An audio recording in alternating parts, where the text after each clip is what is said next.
Hi friends, आज हम लोग नैपसैक प्रॉब्लम हम पढ़ने जा रहे हैं। नैपसैक प्रॉब्लम ग्रीडी अप्रोच का एक एग्जांपल है।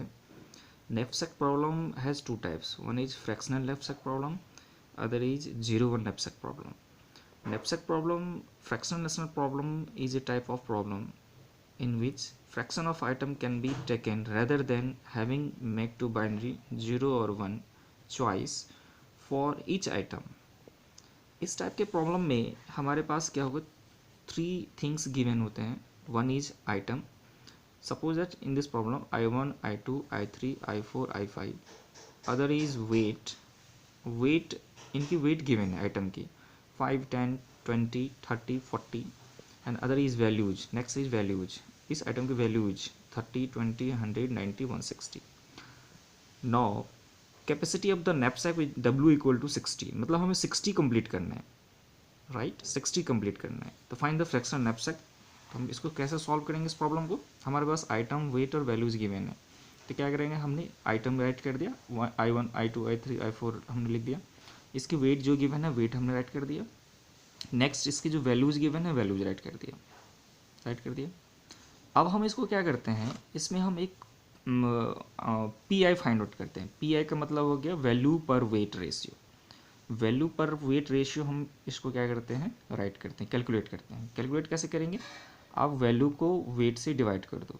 30/5 कितनी हुई 6, 20/10 2, 100/20 5, 90/30 3, 160/44. तो PI हमने कैलकुलेट कर लिया, वैल्यू पर वेट हमने कैलकुलेट कर लिया.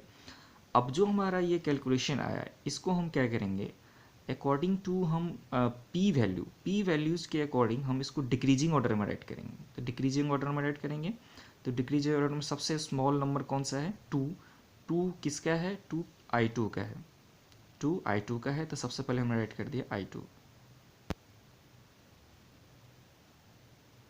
हमने इसको अरेंज किया increasing order of P values के अकॉर्डिंग हमने इसको अरेंज किया हमने 5 I1, I3, I1 सबसे पहले में राइट किया.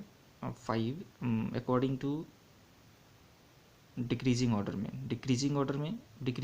राइट करेंगे. तो डिक्रीजिंग ऑर्डर में सबसे ग्रेटेस्ट नंबर कौन सा है, डिक्रीजिंग ऑर्डर में राइट करेंगे. तो P की वैल्यू सबसे ग्रेटेस्ट नंबर कौन सा है, 6. तो 6 है, तो 6 हमने राइट किया पहले. 6 का I1, तो I1 हमने राइट कर दिया. उसके बाद देखो PI का वैल्यू, मैक्सिमम वैल्यू कौन सा है, 6 हमने राइट कर दिया. 6 के बाद क्या है, 5 राइट कर दिया. 5 किसका है, 5 है I3 का, तो I3 राइट कर दिया. उसके बाद क्या है, 4 किसका है, 4 I5 का, तो I5 राइट कर दिया. इस टाइप से हम उसको क्या करेंगे, राइट कर देंगे. ठीक है, डिक्रीजिंग ऑर्डर में, किसके अकॉर्डिंग टू PI. उसके बाद PI के डिक्रीजिंग ऑर्डर में राइट करने के बाद हम क्या करते हैं, हमारे पास जो नैपसैक कैपेसिटी गिवन है, हमारे पास नैपसैक कैपेसिटी कितनी गिवन थी, 60. तो हम क्या करेंगे, सबसे पहले हमें 60 वेट कंप्लीट करना है. तो हमने ये देखा था, जो I1 की जो वेट है वो कितनी है, 5. तो I1 ले लिया. हम इसको हम करें कॉलम वाइज हम लेंगे. I1 का जो वेट गिवन था वो 5, तो 5 ले लिया. उसके बाद उससे I3 था, I3 का वेट कितना था, 20, तो 20 ले लिया. तो 20 + 5 कितना, 25 आ गया. टोटल वेट हमारे पास 25 हो गया. अब हमें पूरा कितना करना है, 60. अब हम इसमें से देखते हैं, अब एक बकेट लिया हमने, एक बकेट में हमने पहले 5 किया, फिर 20 लिया. अब हम I1 देखो हमने क्या किया, यहाँ पे हमारे पास I1 का वेट 5 था, I3 का वेट 20 था. अब हमारे पास I5 है, हम आइटम के अकॉर्डिंग देखेंगे, I1, I3, I5. अब यहाँ पे 40 है, तो हमारे पास टोटल वेट कितने हो जाएंगे, 4 + 5 + 20 + 40, तो कितने हो जाएगा, 65 हो जाएगा. बट हमारे पास क्या हो गया, हमारे पास पूरा करना है ओनली 60. तो इसमें क्या हो गया, 65 ज़्यादा हो जाएगा.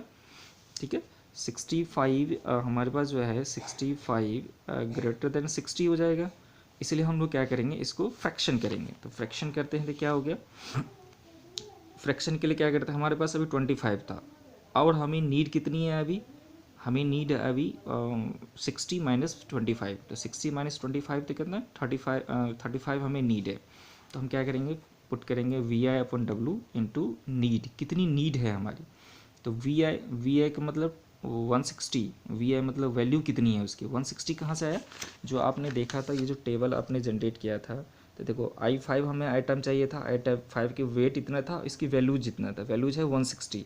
तो इस वैल्यूज़ को हम लोग पुट करेंगे, तो इस वैल्यूज़ को पुट किया तो क्या होगा, वैल्यू 160 अपॉन वेट उसकी कितनी है, वेट कितनी है, वेट उसकी 40 इंटू हमें नीड कितनी है, ये हमें नीड होगी। तो नीड कैसे कैलकुलेट किया हमने, हमारे पास टोटल चाहिए था 60 और माइनस का 25, तो 25 को माइनस किया तो कितना हो गया 35, हमें 35 की नीड है। तो 35 क्या, मतलब इसको हमने कैंसिल किया, जीरो से जीरो कैंसिल हो गया, 4 4 16, तो कितना होगा 140। तो इसकी कितनी होगी, इसकी 140 हो गया। तो टोटल हमारे लिए कितने मैक्सिमम जो हो गया, वैल्यूज़ कितना, हमें वैल्यूज कैलकुलेट करना पड़ता है अकॉर्डिंग टू कैपेसिटी। कैपेसिटी जितना है इस कैपेसिटी को कंप्लीट करना है, 60 हमें चाहिए तो 60, इसके अकॉर्डिंग हमें वैल्यूज़ हमें फाइंड आउट करना है। तो पहले वाला देखो I1 की वैल्यूज़ कितनी थी 30, I2 की वैल्यूज I1 की वैल्यूज़ कितनी थी, I1 की वैल्यूज़ कितनी थी, I1 की वैल्यूज़ कितनी थी 30, I3 की वैल्यूज़ कितनी थी 100, एंड उसके बाद I5 की टोटल वैल्यू हमें 160 नहीं चाहिए थी, क्योंकि हमारे एक्सीड हो रहा था। इसको हमें क्या करना पड़ा, इसको हम लोग पार्शियल करना पड़ा, इसीलिए हम उसको बोलते हैं पार्शियल नैपसैक प्रॉब्लम।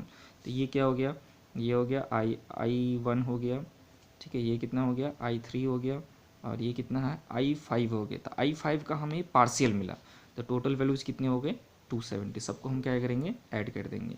ठीक है, this is the final answer of knapsack problem of capacity 60। Capacity को हमें फुलफिल करना है, कैपेसिटी 60। Thank you.